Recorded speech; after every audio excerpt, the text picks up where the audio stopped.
کہتا ہے میرے بندے انی لک محب، میں تم سے پیار کرتا ہوں، جس کو کائنات کے کسی ذرے کی پرواہ نہ ہو، وہ کہتا ہے یبن آدم، یبن آدم، اے ایمان والو نہیں، ایمان والوں میں بھی شرابی بھی ہیں، شراب بیچنے والے بھی ہیں، سود کھانے والے بھی ہیں، جوا کھیلنے والے بھی ہیں، اے تقوی والو، اے علماء ہیں، اے صوفیاء، نہیں، یبن آدم، اے آدم کے بیٹے جو ساری زندگی پتھر کی پوجا کرتے رہے ہو، میں تم سے پیار کرتا ہوں۔ چلو کسی نے پتھر کو تو خدا مانا، ایتھیس کوئی ہے ہی نہیں، اللہ ان سے کہہ رہا ہے اب میں تم سے پیار کرتا ہوں۔ تم کہتے ہو میں کوئی نہیں ہوں، مجھے گالیاں نکالتے ہو، میں تم سے پیار کرتا ہوں۔ ماں کتنا کلیجہ چیر کے رکھتی اولاد کے لیے، ایک دو گالیاں دو پھر دیکھو وہ کتنی محبت کرتی ہے، اور لوگ اللہ کو گالیاں دے رہے ہیں، اللہ کہہ رہا ہے میں تم سے پیار کرتا ہوں۔ فَبِحَقِّكَ عَلَيْكَ كُلِّ مُحِبَّ، اگلی بات اس سے بھی مار دینے والی کہ اللہ ہمیں اپنی قسم دے رہا ہے، تمہیں میرے حق کی قسم، تم بھی تو مجھ سے پیار کرو۔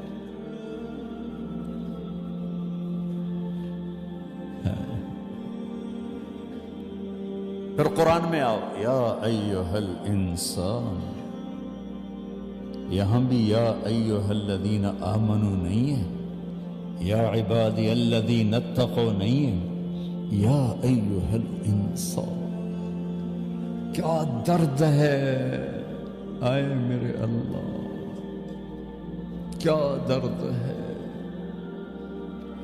ما غرک بربک الکریم الذي خلقك فسواك فعدلك في أي صورة ما شاء ركبك۔ میرے بندے تو مجھ سے بدگمان ہو گیا، کیوں ہو گیا؟ خلاصہ بتا رہا ہوں، ترجمہ نہیں۔ اللہ ایک ایک انسان کو کندھوں سے پکڑ کے کہہ رہا ہے، ایک ایک مرد، عورت، ناچنے والی، گانے والا، شراب کے اڈے چلانے والا، زنا کے اڈے چلانے والا، پتھر کا پجاری، اللہ کا منکر، اللہ یہاں سے پکڑ کے کہا میرے بندے میں نے تمہیں پیدا کیا، میں تیرا رب، میں نے تجھے کتنا خوبصورت بنایا، تو میرے بارے میں کیوں بدگمان ہو گئی؟ اولاد ماں باپ پہ شک کرنے لگے کہ ماں باپ نے ہمارے لیے کچھ نہیں کیا، ماں باپ زندہ مر جاتے ہیں، ان کو دکھ نہیں دیکھا جاتا۔ یہ آیت بتاتی ہے کہ میرا اللہ کیا کہہ رہا ہے، میرا بندہ مجھ سے ہی تو بدگمان ہو گیا۔ دیکھا ہے میں نے تمہیں کیسے بنایا، کبھی شیشے میں کھڑے ہو کے دیکھ الم نجعل لہ عینین، ان آنکھوں کی قیمت کہیں قیمت سے لے سکتے ہو؟ ولسانا وشفتین، یہ زبان، یہ ہونٹ کہیں قیمت سے لے سکتے ہو؟ میں نے بنایا تمہارے لیے۔ نحن خلقناہم وشددنا اسرہم، یہ تیرے جوڑوں کو میں نے مضبوط بنایا، تو تم میرے بارے میں کہتا ہے، میرے بارے میں بدگمان ہے۔ تو میرے بھائیوں، میرے بھائیوں، میرے بھائیوں، اپنی زندگی کی دوڑ اللہ بناؤ، اللہ بناؤ، اللہ بناؤ، اللہ بناؤ۔ اور اللہ ملتا نہیں جب تک محمد مصطفیٰ صلی اللہ علیہ وسلم کے ہاتھوں میں ہاتھ نہیں دو گے۔ ہیچ چیزیں خود بخود چیزیں نشد، ہیچ آہن خنجر تیغے نشد، ہیچ حلوائی نشد استاذ کار، تا غلام شکر ریزے نشد، مولوی ہرگز نشد مولا روم، تا غلام شمس تبریزے نشد۔ کسی کے ہاتھوں میں ہاتھ دو گے تو اللہ تک پہنچو گے۔ کوئی چیز، ہمارا شاعر اقبال فارسی کی رباعیہ، کوئی چیز خود بخود نہیں بنتی، کوئی بنانے والا ہوتا ہے۔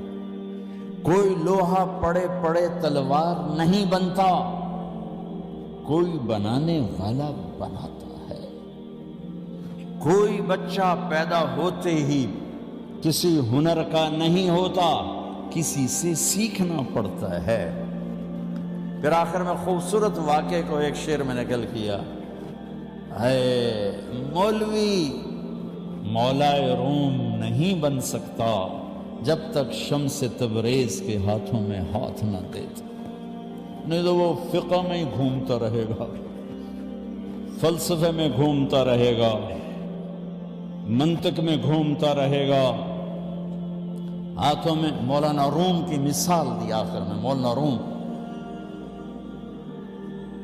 اگست میں ہماری جماعت کونیا ترکی گئی، پھر یہاں آئے ہم۔ اگست میں ہم جماعت میں آیا تھا، 3 ہفتے یہاں کی تشکیل تھی، 1 ہفتہ ترکی۔ تو میں کونیا ہم گئے وہاں، مولانا روم رحمۃ اللہ علیہ کے مزار پر حاضری ہوئی۔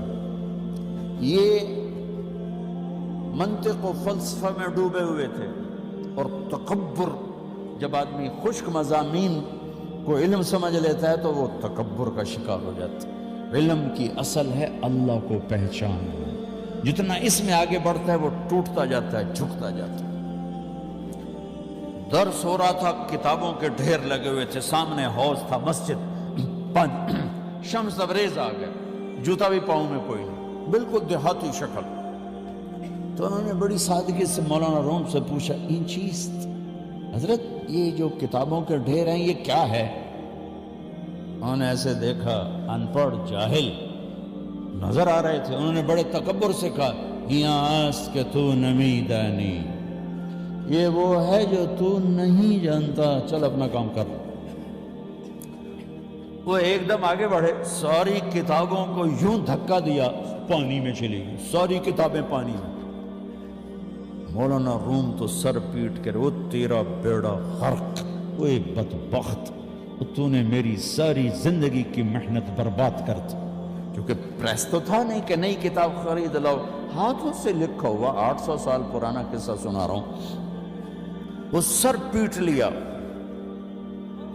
شمس تبریز مسکرائے، حوض میں چھلانگ لگائی، اور ایک ایک کتاب اٹھائیں اور خشک مٹی سمیت باہر، ہر کتاب خشک نکال کے رکھ دی، ایک صفحہ گیلا نہیں، ایک سطر مٹی نہیں۔ مولانا روم کی آنکھیں پھٹ گئیں، وہ کہنے لگے، یہ چیز یہ کیا ہے، یہ کیا ہے؟ تو مولانا تو شمس تبریز نے کہا، این آن است کہ تو نمی دانی، یہ وہ ہے جو تو نہیں جانتا۔ وہ منطق فلسفے وہیں پڑے رہ گئے، اور پھر شمس تبریز کے ہاتھوں میں ہاتھ دیا۔ پھر مولوی ہرگز نہ شد مولا روم، پھر وہ مولانا روم بن گئے۔ مثنوی ایسی لکھ گئے کہ اللہ کی محبت و معرفت کا وہ کلام ہے کہ فارسی میں ایسا کلام آج تک کوئی نہیں لکھ سکتا۔ 14 صدی میں فارسی میں ایسا اللہ کی محبت و معرفت کا کلام کوئی نہیں لکھ سکا۔ اور کمال ہے، میں وہاں جا کے گیا تو حیران ہو گیا کہ مسلمانوں سے زیادہ غیر مسلم ان کے مزار پہ حاضری دے رہے تھے۔ اور شاید یہ دنیا میں واحد مزار ہے جہاں ٹکٹ تھا 20 لیرہ، ہمارے 900 روپے بنتا ہے۔ وہاں کی کونسل کے مزے ہوئے پڑے، وہ ان کے قبر پر ٹکٹ لگا ہوا ہے، اور وہاں گورے کیا، کولے کیا، مسلم کیا، غیر مسلم سب۔ جب وہ عورتیں ننگی سی ہوتی ہیں تو وہ ایک وہ جلباب کھڑا لمبا سا چوغا ہوتا ہے، وہ لے کے کھڑے ہوتے ہیں، وہ ان کو پہنا دیتے ہیں، وہ باہر نکل کے اتار دیتی ہیں۔ کس چیز نے اس شخص کے پاس لوگوں کو پہنچایا ہے؟ کوئی بادشاہ ہے؟ کوئی بہت بڑا کاروباری مرا ہے؟ اسی سفر میں ترکی، چونکہ مجھے تاریخ سے تھوڑی دلچسپی ہے، تو عثمانی ترک ایک خاندان ہے جس نے کوئی 800 سال حکومت کی۔ اسلامی خاندانوں میں سب سے لمبی حکومت ترکوں نے کی۔